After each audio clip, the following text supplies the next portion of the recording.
परिधि एक अमीर घर से थी, इसलिए बचपन से ही परिधि के अमीर शौक थे।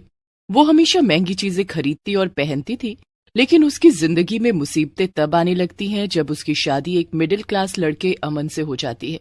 हालात कुछ ऐसे हो जाते हैं कि परिधि को अपने पति की जेब से पैसे तक चुराने पड़ते हैं।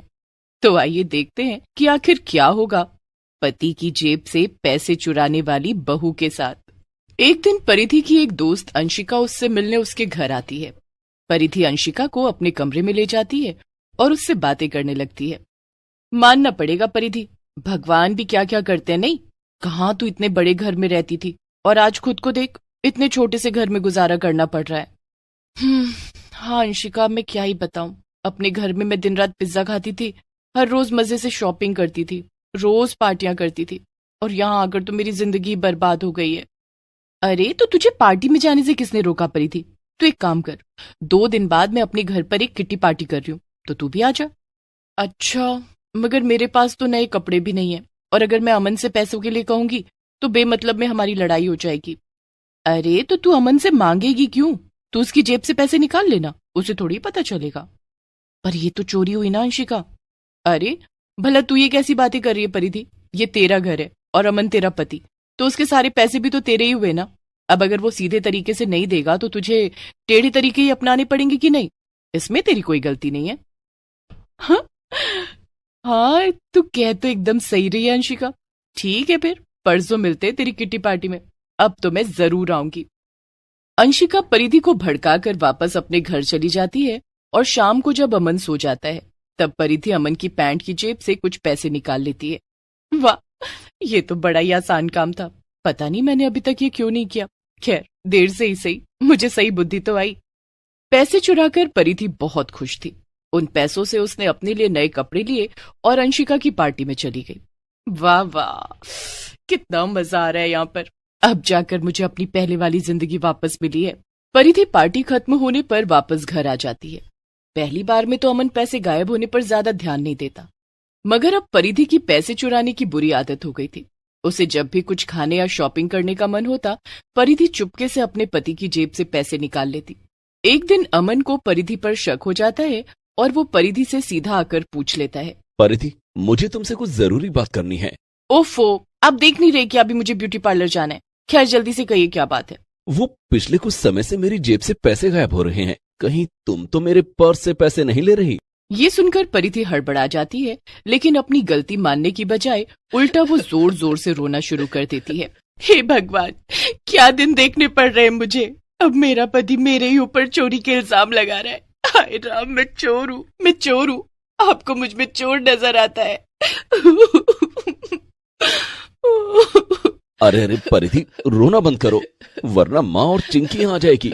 अमन की बात सच हो जाती है, और परिधि को इस तरह जोर जोर से चिल्लाते और रोते हुए सुनकर अमन की माँ और बहन चिंकी वहां आ जाती हैं। क्या हुआ भाभी, आप ऐसे रो क्यों रही हैं? क्या हुआ बेटा, तुम दोनों की लड़ाई हो गई क्या? अरे नहीं माँ, ऐसा कुछ भी नहीं। वो बस पिछले कुछ समय से मेरे पर्स में से पैसे गायब हो रहे हैं, तो बस मैं परिधि से पूछ ही रहा था कि उसने तो पैसे नहीं निकाले। अब मासूम मत बनो, सीधे सीधे कहो ना कि तुम्हें मुझ पर शक है। तुम मुझ पर चोरी का इल्जाम लगा रहे हो। अरे बहू, तुम अमन की बात को इस तरह मत लो। वो बस तुमसे पूछ रहा था, और वैसे भी सब पैसे तुम्हारे ही हैं, उसमें चोरी जैसा क्या। खैर अगर तुमने नहीं लिए तो कोई बात नहीं, बस तुम रोना बंद करो अब। अमन कुछ देर सोच में पड़ जाता है और फिर अपनी बहन चिंकी से कहता है। चिंकी, कहीं तुमने तो पैसे नहीं लिए ना कॉलेज जाने के लिए? मुझे सब पता है कि तुम रास्ते में चाट बताशे खाती हो। सच सच कहो, तुमने तो मेरे पैसे नहीं लिए ना? नहीं नहीं भैया, मैंने नहीं लिए। मुझे तो जब भी जरूरत होती है मैं माँ से ही पैसे मांग लेती हूँ। चिंकी की बात सुनकर अमन शांत हो जाता है और कहता है। चलो ठीक है, किसी ने पैसे नहीं लिए, मेरे पर्स के पैसे अपने आप गायब हो गए होंगे। खैर माँ, अब मैं ऑफिस जा रहा हूँ। अमन इतना कहकर ऑफिस के लिए निकल जाता है और परिधि अपने कामों में लग जाती है। लेकिन अमन की माँ सरला को परिधि पर शक हो गया था। चिंकी तो आधा दिन कॉलेज में ही रहती है, उसे पैसे चाहिए होते हैं तो वो मुझसे ही मांग लेती है, तो फिर आखिर ऐसा काम कौन कर सकता है? मुझे तो परिधि पर शक हो रहा है। लगता है मुझे इस पर नजर रखनी पड़ेगी। अब से सरला ज्यादातर वक्त परिधि पर नजर रखने लगती है। एक दिन सरला की एक सहेली घर आती है और वो सरला को अपनी बेटी की शादी का कार्ड देकर जाती है।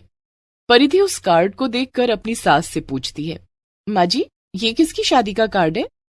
ये तो मेरी एक दोस्त है ना विमला, उसकी बेटी की शादी का कार्ड है। हम सबको जाना है यहाँ, और वो भी अगले हफ्ते। क्या, अगले हफ्ते? पर माँ जी, मेरे पास तो कोई नई साड़ी ही नहीं है इस शादी में पहनने के लिए। आप मुझे कुछ पैसे दीजिए ना, जिससे कि मैं अपने लिए एक नई साड़ी ले सकूं। अरे, ये तुम कैसी बातें कर रही हो बहू?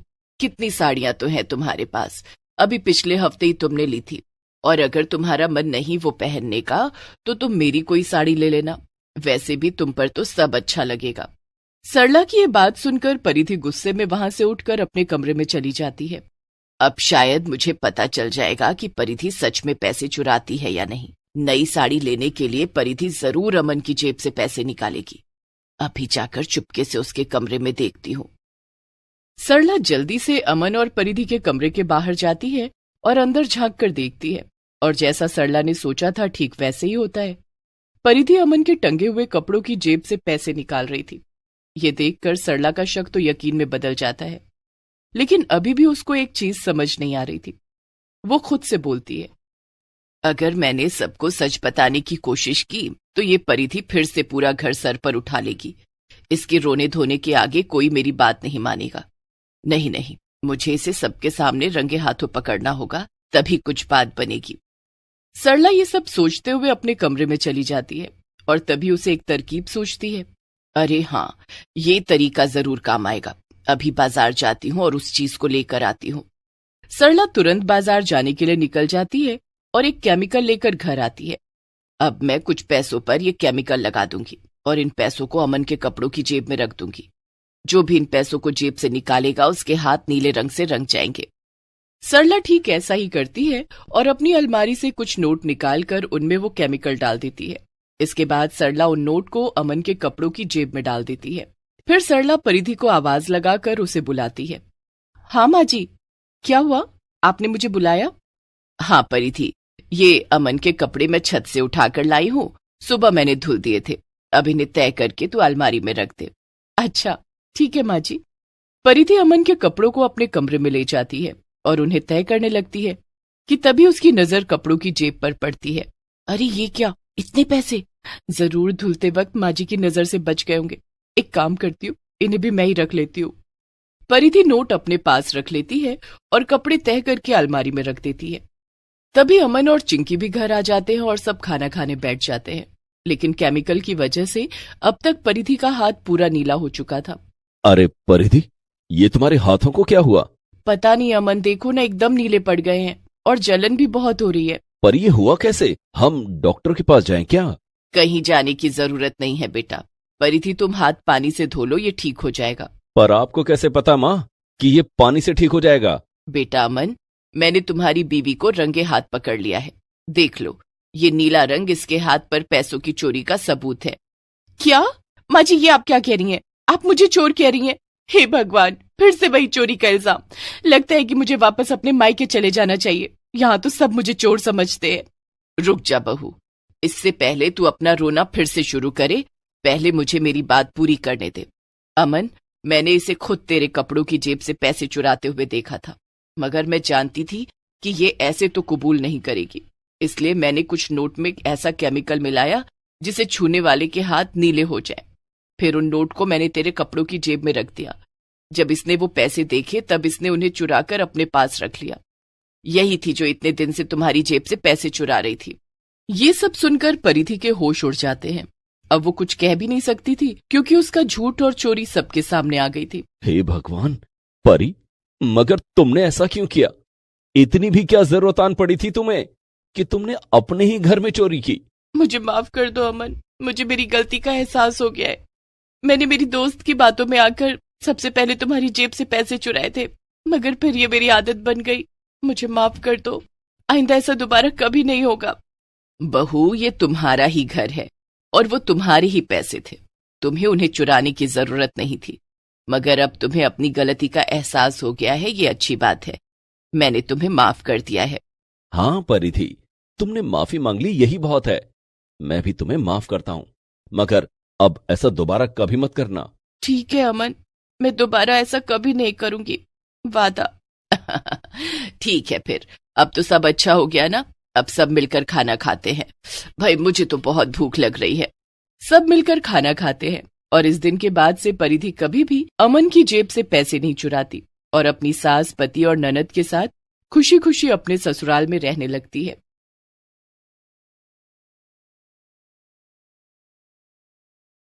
ये कहानी है शीला की, जिसके लिए उसका बेटा रिंकू ही सब कुछ था। वैसे तो रिंकू सिर्फ 3 साल का था, लेकिन फिर भी शीला को उससे बड़ी उम्मीदें थीं, क्योंकि अब बस वो ही उसके जीने का सहारा था। अरे ओ शीला, चल जल्दी, और कितनी देर है तुझे? आ रही हूं, बस आ ही गई। अब हाँ चलो दीदी। चल तो दूं, पर पहले ये बता, ये रिंकू तेरे साथ क्यों है? दीदी इसे कहाँ छोड़ूंगी? ओहो, घर पर ही छोड़ेगी और कहाँ, जैसे मैं अपने बच्चे छोड़कर जाती हूँ रोज? ना दीदी ना, मेरा रिंकू अभी बहुत छोटा है, इसे अकेले कैसे छोड़ दूं? अब ये वहां बिल्कुल परेशान नहीं करेगा, सच्ची बड़ा समझदार है मेरा रिंकू। जहां बिठा दूंगी बस वहीं बैठा रहेगा। और इसका ये खिलौना भी तो है, ये सारा दिन इसके साथ ही तो खेलता है, वहां भी खेलता रहेगा। नहीं शीला, ये तेरा पहला काम है ना, इसीलिए तू ऐसी बातें कर रही है। यहाँ की मैडमों को तू जानती नहीं अभी। घर में काम वाली का आना तो मंजूर है, पर साथ में उसके बच्चे का आना बिल्कुल बर्दाश्त नहीं होता इन्हें। अरे तब तो बड़ी मुश्किल हो जाएगी दीदी, मैं अपने रिंकू को अकेला छोड़कर तो नहीं जा सकती। अब क्या करूं मैं? तू परेशान मत हो, ऐसा कर, इसे मेरे घर पर छोड़ दे। मेरी बड़ी बेटी मीना है वहां, अपनी छोटी बहनों के साथ साथ इसे भी संभाल लेगी। लेकिन दीदी अगर ये रोया तो? बच्चे तो रोते ही हैं और फिर चुप भी हो जाते हैं। देख शीला, अब तेरा पति तो है नहीं कमाने के लिए, तो तुझे ही सब देखना होगा ना, और इसके लिए तुझे रिंकू को भी थोड़ा मजबूत बनाना होगा। शीला के पति रमेश को गुजरे अभी बस 1 महीना ही हुआ था, लेकिन इस 1 महीने में ही सब कुछ बदल गया। घर में जो भी पैसे थे वो रमेश के अंतिम संस्कार और फिर 1 महीने के खाने पीने में खर्च हो गए। अब शीला के पास खुद जाकर काम करने के सिवाय और कोई चारा नहीं था। भारी दिल से वो रिंकू को सविता के घर छोड़कर काम पर चली तो गई, लेकिन उसका मन काम में बिल्कुल भी नहीं लग रहा था। अरे शीला, पानी कब से बह रहा है? ध्यान कहाँ है तुम्हारा? माफ कर दीजिए मालकिन, काम का पहला दिन है तुम्हारा और तुम ऐसे काम कर रही हो। देखो, अगर काम अच्छे से करोगी तभी मैं रखूंगी तुम्हें, वरना नहीं मालकिन, दोबारा ऐसा नहीं होगा। मुझे काम से मत हटाइए, मुझे इस काम की बहुत जरूरत है। अपने रिंकू के लिए मुझे ये काम करना ही है। ठीक है, अब वक्त बर्बाद मत करो और फटाफट सारा काम निपटाओ। शीला काम तो कर रही थी, लेकिन उसे हर पल रिंकू की चिंता खाई जा रही थी। उधर रिंकू का भी शीला के बिना रो रो कर बुरा हाल था। वो पहली बार अपनी माँ से इतनी देर के लिए दूर था और इसीलिए वो बस रोए ही जा रहा था। ओफो, कितना रोता है ये, शायद इसे भूख लगी होगी। सुनो, तुम दोनों जरा रिंकू का ध्यान रखना, मैं अभी रसोई से इसके लिए दूध लेकर आती हूँ। अपनी छोटी बहनों पर रिंकू की जिम्मेदारी छोड़कर मीना रसोई में चली गई और उसके जाते ही रिंकू रोता हुआ घर से बाहर आ गया। उसका खिलौना भी उसके हाथ में ही था। मीना की छोटी बहनें खेलने में मस्त थीं, तो उन्होंने रिंकू पर बिल्कुल ध्यान नहीं दिया। 3 साल का मासूम रिंकू रोता हुआ मेन रोड पर आ पहुंचा, जहां बहुत तेज ट्रैफिक चल रहा था। वो रोते हुए बस अपनी माँ को ही पुकारे जा रहा था। फिर अचानक वो बेहोश होकर जमीन पर गिर पड़ा। उधर शीला को जैसे ही रिंकू के गायब होने का पता चला, उसके पैरों तले जमीन न रही। ये क्या कह रही हो दीदी? कहाँ चला गया मेरा रिंकू? वो बस 3 साल का ही तो है, इतना छोटा बच्चा अकेले कहाँ जा सकता है? मैंने आपके भरोसे छोड़ा था उसे, मुझे कुछ नहीं पता। मुझे मेरा रिंकू ला कर दो, अभी ला कर दो। अब माफ कर दे शीला, मीना बता रही थी कि वो तुझे याद करके बहुत रो रहा था, शायद तुझे ढूंढने ही निकल गया वो घर से। शीला और सविता ने आसपास का पूरा इलाका छान मारा, लेकिन रिंकू उन्हें कहीं दिखाई नहीं दिया। पुलिस स्टेशन जाकर भी कोई फायदा नहीं हुआ, रिंकू का कहीं कोई अता पता नहीं था। शीला पागलों की तरह दिन रात बस रिंकू की तलाश में रहने लगी। हालत ये हो गई कि ना तो अब उसे खाने की सुध थी और ना ही पीने की। तेरा रिंकू मिल जाएगा शीला, तू देखना। तूने 3 दिनों से कुछ नहीं खाया है। ले अब खाना खा ले, फिर मिलकर रिंकू को ढूंढने चलेंगे। ये आलू की सब्जी है ना, मेरे रिंकू को बहुत पसंद है दीदी, इसे ले जाकर रख दो। जब मेरा रिंकू आएगा तो उसे अपने हाथों से खिलाऊंगी। हाँ, ले जाओ इसे, और ये पानी भी ले जाओ। मेरे रिंकू को प्यास भी तो लगी होगी ना। शीला के चेहरे पर कुछ अलग ही भाव थे, जिन्हें देखकर सविता घबरा गई। उसने शीला से आगे कुछ भी नहीं कहा और चुपचाप वहां से चली गई। रिंकू की याद में शीला ने अपना मानसिक संतुलन खो दिया था। अब ना तो वो काम पर जा रही थी और ना ही अपने घर। बस दिन रात सड़कों पर घूमती हुई अपने रिंकू को ही आवाज देती रहती थी। ऐसे ही कई साल बीत गए और बीतते वक्त के साथ शीला की हालत और भी बिगड़ती गई। शीला, आजा खाना खा ले। देख, मैंने आलू के पराठे बनाए हैं, चल जल्दी से खा ले, फिर तुझे दवाई भी तो खानी है। रिंकू, आजा, जल्दी आजा बेटा। देख, आलू के पराठे हैं।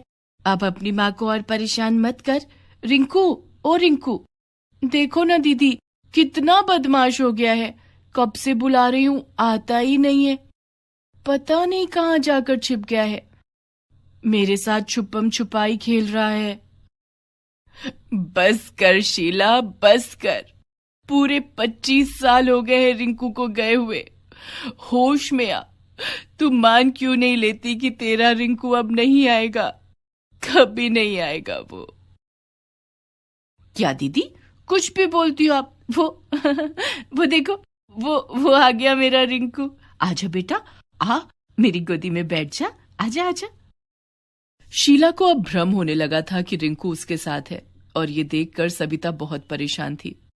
वो कहीं न कहीं रिंकू के खो जाने और शीला की इस हालत का जिम्मेदार खुद को मानती थी, और इसीलिए उसने कभी शीला का साथ नहीं छोड़ा। फिर एक दिन, माँ, एक बार चलकर तो देखो। ये बता रहे थे कि मालिक दिमाग के बहुत ही बड़े डॉक्टर हैं। हो सकता है वो शीला मौसी को ठीक ही कर दे। लेकिन मीना, वो बड़े डॉक्टर हैं तो फीस भी तो बड़ी होगी ना उनकी। नहीं माँ, मालिक जितने बड़े आदमी हैं उतने ही भले इंसान भी हैं। इन्होंने पहले ही सारी बात कर ली है। वो शीला मौसी का इलाज मुफ्त में करने के लिए तैयार हैं। मीना जिस डॉक्टर की बात कर रही थी, असल में उसका पति उन्हीं के घर पर माली का काम करता था। मुफ्त में इलाज की बात सुनकर सविता शीला को लेकर फौरन उस डॉक्टर के घर पहुंच गई और फिर देखिए, इनकी हालत लंबे वक्त से खराब है। इन्हें ठीक होने में वक्त लगेगा, और हां, मुझे इन्हें हर वक्त अपनी ऑब्जर्वेशन में ही रखना होगा। तो आप ऐसा कीजिए, इन्हें कुछ दिनों के लिए मेरे घर पर ही रहने दीजिए। यहां मैं और मेरी मां रहते हैं। हम इनका बहुत अच्छे से ख्याल रखेंगे। डॉक्टर अनिकेत पर भरोसा करके सविता ने शीला को उनके पास छोड़ दिया, और बस यहीं से शीला के नसीब ने करवट लेनी शुरू कर दी। देखिए, अगर आप खाना नहीं खाएंगी तो मैं भी नहीं खाऊंगा। ऐसे कैसे नहीं खाएगा? तू तो मेरा राजा बेटा है, मेरा प्यारा रिंकू है तू। ले चल, मुंह खोल, जल्दी से खोल। ये बड़ी अजीब बात थी कि शीला ने जैसे ही डॉक्टर अनिकेत को पहली बार देखा, तब से ही वो उन्हें रिंकू कहकर पुकारने लगी। डॉक्टर अनिकेत ने भी उसके इस भ्रम को नहीं तोड़ा, क्योंकि वो इसी तरह शीला की दिमागी हालत को ठीक करने की कोशिश कर रहे थे। हालांकि ये बात उनकी मां दुर्गा देवी को पसंद नहीं आ रही थी। अनिकेत, तुम्हें जरूरत क्या इस गरीब औरत का इलाज करने की? न तो तुम्हें इसके पैसे मिल रहे हैं और न ही तारीफ, तो फिर इसके पीछे क्यों अपना वक्त बर्बाद कर रहे हो? नहीं मां, कुछ बात तो जरूर है। मुझे लगता है कि मैं इन्हें ठीक कर सकता हूं, और जहां तक रही बात पैसों और तारीफ पाने की, तो वो सब तो मैं पहले से ही कमा चुका हूं। इनसे तो बस मेरा इंसानियत का रिश्ता है, जिसे मैं पूरी जिम्मेदारी से निभाना चाहता हूं। डॉक्टर अनिकेत शीला का इलाज करते रहे, और शीला की हालत पहले से बेहतर भी होने लगी। वो अब अच्छे से खाने पीने लगी थी। हालांकि डॉक्टर अनिकेत अब भी उसके लिए रिंकू ही थे। फिर एक दिन, अरे रिंकू देख, मैं क्या ढूंढ कर लाई। ये देख, तेरा खिलौना। तुझे याद है जब तेरे बाबा इसे तेरे लिए लेकर आए थे? बस उसी दिन से ये तेरा सबसे प्यारा खिलौना बन गया। तू हर वक्त इसके साथ खेलता था। इस हाथी की पूंछ पकड़कर इसे ऐसे ऐसे घुमाता था तू। शीला ने जो कुछ कहा वो सुनकर डॉक्टर अनिकेत और उनकी मां दुर्गा देवी सन्न रह गए। असल में वो खिलौना डॉक्टर अनिकेत के बचपन का खिलौना था, जिसे शीला उनके कमरे से बाहर ले आई थी। हैरान करने वाली बात यह थी कि डॉक्टर अनिकेत बचपन में उस खिलौने से ठीक उसी तरह खेलते थे जैसे शीला बता रही थी। ये सब देखकर दुर्गा देवी ने फौरन सविता को बुलवाया और फिर उससे शीला के बेटे रिंकू के बारे में सब कुछ पूछा। और फिर, अनिकेत बेटा, तुम हमेशा पूछते थे ना कि तुम्हारी 3 साल की उम्र से पहले की कोई फोटो क्यों नहीं है हमारे पास। तो आज तुम्हारे उस सवाल का जवाब देने का वक्त आ गया है बेटा। असल में तुम ही रिंकू हो और शीला ही तुम्हारी असली माँ है। 25 साल पहले तुम मुझे सड़क पर बेहोश मिले थे और तुमने उस वक्त ये खिलौना कसकर पकड़ा हुआ था। मैं तुम्हें अपने साथ ले आई और तुम्हें वो सब देने की कोशिश की जिसकी तुम्हें जरूरत थी, और तुमने भी बेटा बनकर मुझे हर वो खुशी दी जिसकी मैंने तुमसे उम्मीद लगाई। लेकिन अब समय इस माँ का है जो इतने सालों से तुम्हारा इंतजार कर रही है।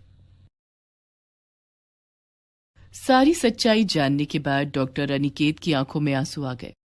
उन्होंने सबसे पहले जाकर शीला के पैर छुए और फिर उसे गले लगाते हुए कहा, मैं आ गया माँ, तुम्हारा रिंकू वापस आ गया और अब मैं कभी तुम्हें अकेला छोड़कर नहीं जाऊंगा। शीला अपने रिंकू को गले लगाकर बस मुस्कुरा रही थी, क्योंकि उसे कुछ कहने की जरूरत ही नहीं थी। ये उसके विश्वास की जीत थी जिसने उसकी बदनसीबी को खुशनसीबी में बदल दिया था।